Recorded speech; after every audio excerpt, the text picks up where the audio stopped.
অনুষ্ঠান বাড়ির মতো চানা পানির মশলা কিভাবে খুব সহজে বাড়িতেই বানিয়ে ফেলতে পারবেন সেই রেসিপিটাই আজকে শেয়ার করব।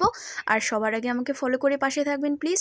প্রথমে চানাগুলোকে ওভারনাইট ভিজিয়ে রাখতে হবে। এরপর আদা, কাঁচা লঙ্কা, টমেটো, কাজু আর পোস্তর একটা পেস্ট বানিয়ে পনিরগুলোকে কিউব করে কেটে নুন হলুদ দিয়ে ভালো মতো ভেজে জলে ভিজিয়ে রাখতে হবে বেশ কিছুক্ষণ। কড়াইতে গোটা গরম মশলা দিয়ে তাতে বেটে রাখা মশলাটা দিয়ে বেশ ভালো মতো নাড়াচাড়া করে ভেজে নেবেন যতক্ষণ না মশলা থেকে তেল ছাড়ছে।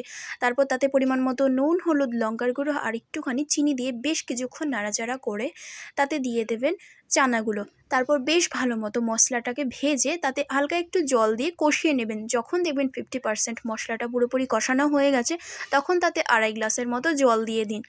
তারপর যখন দেখবেন যে চানাগুলো পুরোপুরি সিদ্ধ হয়ে গেছে তখনই তাতে দিয়ে দেবেন ভেজে রাখা পনিরগুলো। আর শেষে একটু গরম মশলা দিয়ে একদম হালকা আঁচে 2 থেকে 3 মিনিট কুক করলে রেডি হয়ে যাবে অনুষ্ঠান বাড়ির মতো চানা পনির মশলা। এর রুটি, লুচি বা পরোটার সাথে সার্ভ করুন।